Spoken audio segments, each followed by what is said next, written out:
Saudaraku yang dimuliakan Allah, menyampaikan kebenaran ini butuh perjuangan dan keberanian. Menyampaikan dan menyuarakan kebenaran ini butuh keberanian. Hanya orang-orang yang diberikan taufik yang berani memberikan kepeduliannya kepada saudaranya, walaupun konsekuensinya berat.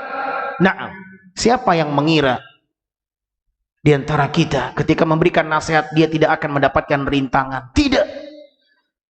Ketika kita memposisikan diri kita untuk menyuarakan kebenaran, mengingatkan saudara kita, memberikan nasihat, maka yang harus kita camkan adalah kita akan berhadapan dengan rintangan-rintangan.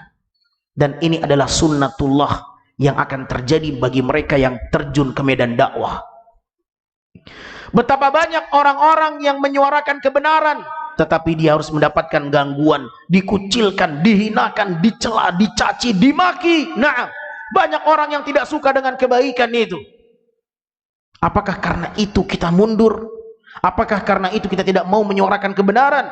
Sahabat Abu Dzar Al-Ghifari pernah mendapatkan satu wasiat dan pesan dari Nabi sallallahu alaihi wasallam. Ausani an aqul al-haqqa wa in kana murran. Kata Abu Dzar Al-Ghifari, aku mendapatkan wasiat dari Nabi sallallahu alaihi wasallam untuk mengatakan kebenaran walaupun pahit akibatnya, walaupun berat konsekuensinya. Naam, inilah dakwah ma'asyal muslimin.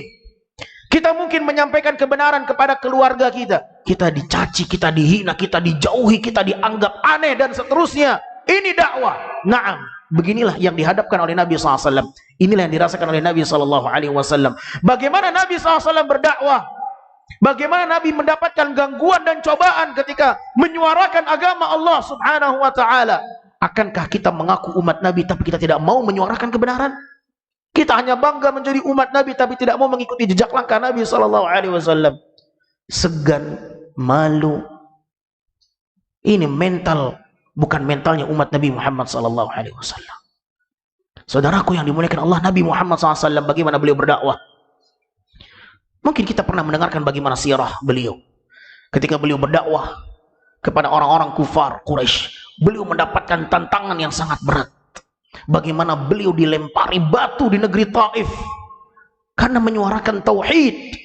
Bagaimana beliau diletakkan isi perut unta ketika sujud dalam salatnya, sehingga Fatimah bintu Muhammad merasa iba melihat kondisi itu. Tetapi memang ini sudah sunnatullah. Tidak ada seseorang yang menyuarakan kebenaran melainkan akan ada rintangan yang akan mereka hadapi. Nah, dan ini konsekuensi yang harus kita sadari ketika kita menyuarakan kebenaran, ma'asyar muslimin.